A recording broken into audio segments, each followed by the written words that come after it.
video is going to be on registration, on orders, placing orders with someone or taking orders over the phone. So if you have someone who wants to place an order for one of our products, the first thing you want to ask them is, are they going to be placing this order with a credit card, or because if they want to place it with a purchase order, then you would not take their order over the phone. Or if they want to place this order and submit a check, you wouldn't place their order on the phone also. This is only for credit card orders taken over the phone. So what we first want to do is find out what products they want to purchase. So if we go out to our website and click on Store, and then here we're going to click on Bookstore, and then if they have the product code number, that's great, then we can go straight to placing the order. But let's say they do not have the product code number. So let's say this person said, well, I want to place an order for the Guide to Physical Therapy Practice. So we could go into the store and do a search, and let's do a search based on the title. So we'll just put in guide and see what we come up with. So here, Guide to Physical Therapy Practice, $49. So we see this is what they want to place the order for, and we click on it because we want to check to make sure that this product is an APTA product. Some of the items in our store are not APTA products, and there is a phone number down here that would tell you how the person can place an order. It may give a phone number, but it'll tell them how that they can place that order. So then here we see that, okay, this is an APTA product, and it gives a member price and a non-member price. And so then what we want to do is we want to get this product code number.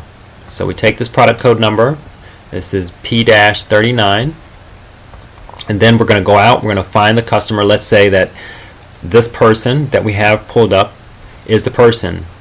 We want to make sure we have a batch open, and here we have our batch open and we're ready to take this person's order.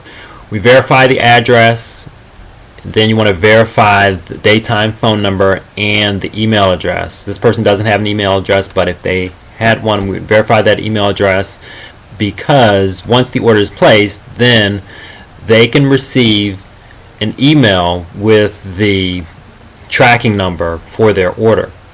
So then we're going to go to Service Central,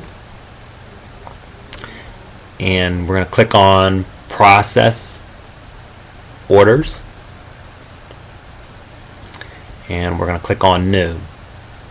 Now, because this order is going to come from the APTA warehouse, it's going to be a PS order. If it was going to come from APTA, it would be a PSF order. But since this is coming from the APTA warehouse, it's going to be a PS order, and we're going to tab through the other information. And I tab through the shipping method because I go over that with them when I get into the pricing. And then we get down to the product code number, type in the product code number,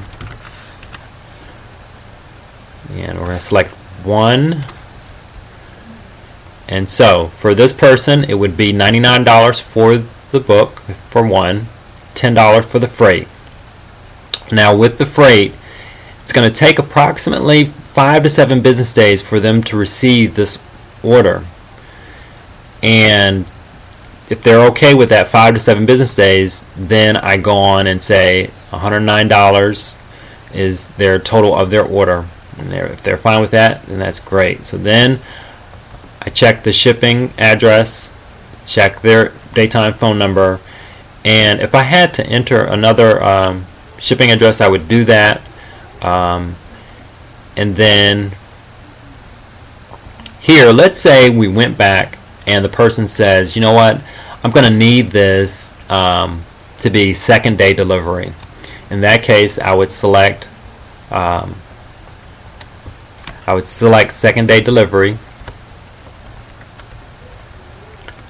and then over here in the order details tab, I would change the manual handling. I would make this higher because in order to receive a second day delivery, it's an additional $16.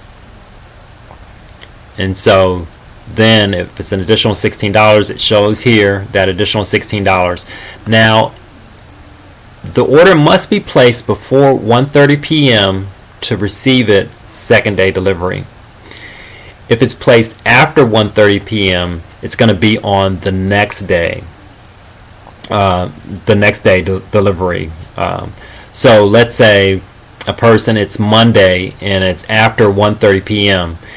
Normally a person, second day delivery, they would receive it that Wednesday, but because it's after 1:30 p.m., they're going to receive it Thursday.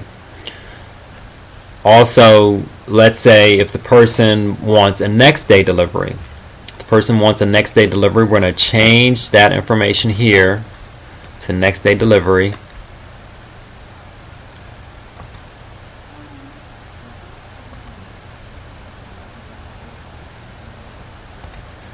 And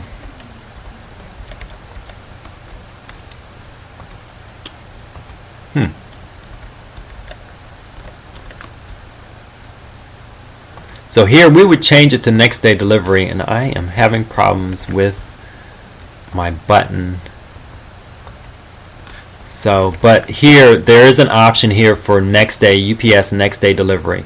So what we would do is we would change that to the next day delivery option, and once we change it to the next day delivery option, over here to the manually handling, we would change this to $30. So again, we would change it in here to UPS next day delivery, and then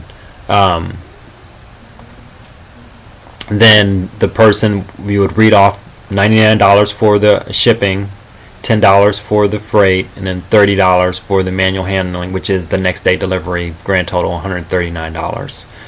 And then once you have that information, you would save it.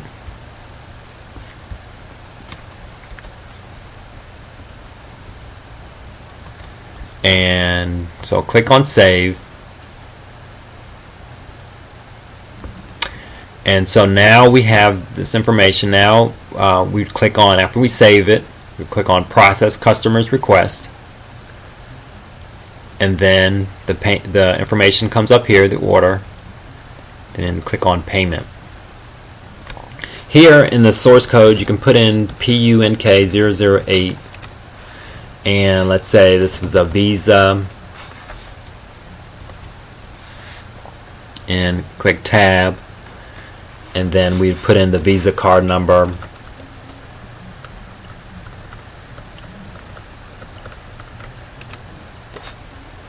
and the expiration date, and then we would click on save. Now here, because I'm in a test mode, I'm unable to put in the expiration date, but once I put in the expiration date, then it would upload into our system, and it would give a reference number for the order, and I would be able to upload, this order would be uploaded. Now what you have to watch out for is this information down here. Sometimes when you get to the screen, if you see any other information than the order that you have taken, any other balance or any other payment information, you want to uncheck that information. So let's say if this down here was extra information, we would uncheck this information, or uncheck this box, which is not unchecking for me now, but we would uncheck that box so it wouldn't be added to the order that we're taking. And then once we uncheck that information, we make sure that we have the correct amount in this field, then we would go ahead and save that. So that is how you place an order in iMIS.